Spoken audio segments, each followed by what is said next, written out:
नमस्कार, स्वागत है आपका मेरे चैनल द नॉलेज ट्रेल पर।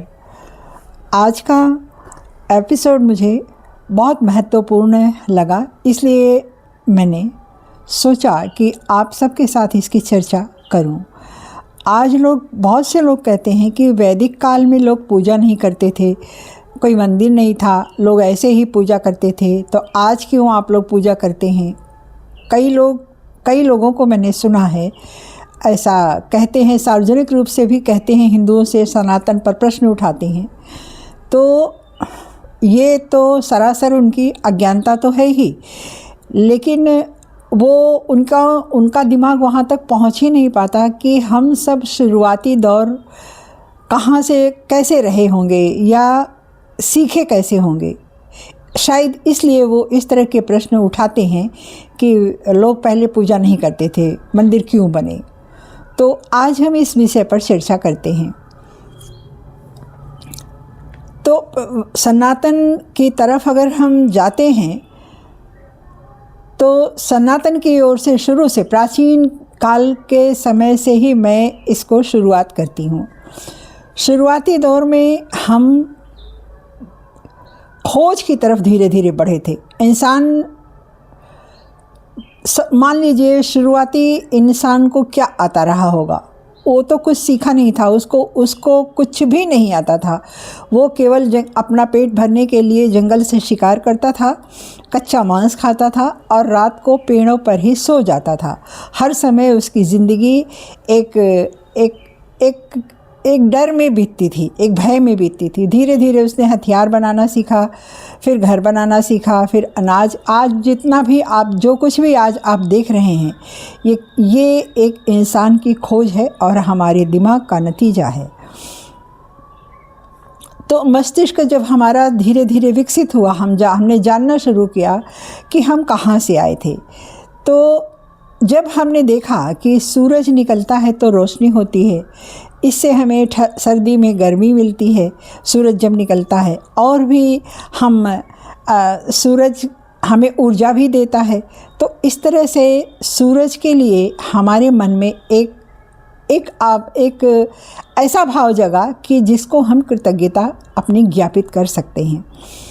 नदियाँ थी, आपको मालूम होगा शुरुआती सभ्यता नदियों के किनारे ही पनपी, क्योंकि नदियों के किनारे उनको जल मिल जाता था, शायद खेती के लिए ज़मीन भी मिल जाती थी, पेड़ पौधे भी मिल जाते थे। इसलिए हमारी सभ्यता का विकास नदियों के किनारे से ही शुरू हुआ है। तो जब हमें प्यास लगती तो हम नदियों का जल पीते थे और हम तृप्त होते थे, हमारी सफाई भी होती थी, हमारा स्नान होता था। तो इसलिए नदियों के लिए हमारे मन में श्रद्धा का भाव जगा। जब हमने अग्नि जलाना सीखा तो पहले हम कच्चा मांस खाते थे, उसके बाद जब हमने अग्नि जलाना सीखा, गरम जब वो लगा तो हमने उस पर पकाना सीखा। तो जब वो पकाना सीखा जब हमने, तो वो भोजन हमारा बड़ा स्वादिष्ट बना। तो इस तरह से अग्नि के प्रति हमारे मन में कृतज्ञता का भाव जागा। हमने अग्नि में यज्ञ शुरू किया, अग्नि से जो अपनी अग्नि धुएं के द्वारा देवताओं के पास, ब्रह्मांड के पास, यूनिवर्स के पास हमारी समिधा ले जाती है। ये भाव ये होता ही है, ये तो सत्य है आज भी। तो अग्नि को हमने ईश्वर का दूत माना। तो इस तरह से हमने प्रकृति की पूजा शुरू की। वरुण को हमने देव माना, हम सांस लेते थे। इंद्र वर्षा देते थे, इसलिए उनको देव माना। इसलिए वृक्ष हमें फल देते थे, इसलिए उनकी पूजा करनी शुरू की। तो पूजा तो हमारे यहाँ बहुत पहले से होती रही है, बस उसका स्वरूप कुछ और था, और ये स्वरूप पूरे त्रेता युग तक रहा है, हजारों वर्ष तक चला है, युगों तक चला है, ये तीनों युगों तक चला है ये क्रम। तो हम उनका आभार प्रकट करते थे। तो इस तरह से हम किसकी पूजा करते, हम एक अस्थायी वेदी बनाते थे, उस वेदी पर यज्ञ करते थे, हवन करते थे। क्योंकि इंसान तब तक एक जगह रहना नहीं सीखा था शुरुआती दौर में। तो इस तरह से हम इंद्र की पूजा, वरुण की पूजा, नदियों की पूजा, वृक्षों की पूजा, अग्नि की पूजा हम तब भी करते थे, बस स्वरूप दूसरा था उसका। उसके बाद हमारे अवतारों ने जन्म लिया। धीरे धीरे हम सभ्यता की खोज में बढ़ते बढ़ते गए। इक्ष्वाकु वंश के आए, और भी कई वंश, मांधाता वंश आए, और भी तमाम ऐसे हैं वंश हैं। इनका वर्णन तो बहुत विस्तृत हो जाएगा। तो उसके बाद सबसे पहला अवतार हमारे यहाँ भगवान राम का हुआ और कृष्ण का हुआ। परशुराम का भगवान राम के पहले थे वो पृथु थे, जिन्होंने पूरी पृथ्वी पर कहते हैं 7 समुद्रों को बनाया, 7 पर्वतों की रचना की उन्होंने। तो परशुराम, भगवान राम, भगवान कृष्ण और अन्य कई पुरुषोत्तम के अवतार हुए, जिन्होंने हमें जीवन को सिखाया, जीवन को जीना सिखाया, हमें सभ्यता का ज्ञान दिया, हमें चेतना दी, हमें एक दृष्टिकोण दिया जो अच्छे इंसान को कैसे जीना चाहिए, ऐसा दृष्टिकोण हमें दिया।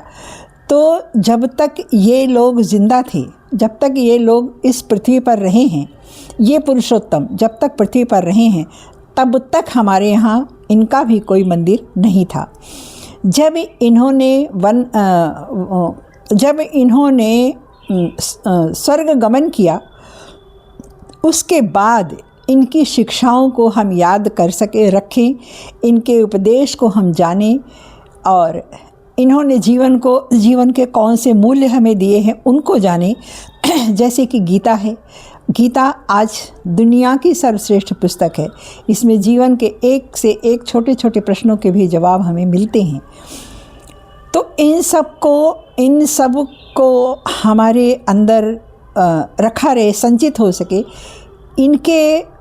इनके स्वर्ग गमन के बाद ही हमने मंदिर बनाया।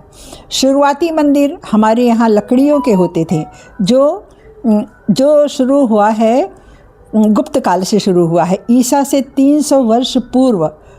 तो शुरुआती मंदिर हमारे लकड़ी के हुआ करते थे।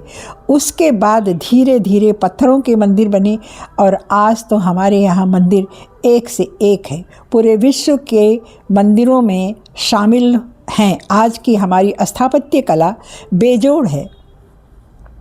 तो स्वयं द्वारिका मंदिर आप चले जाइए, वहाँ अंकित है।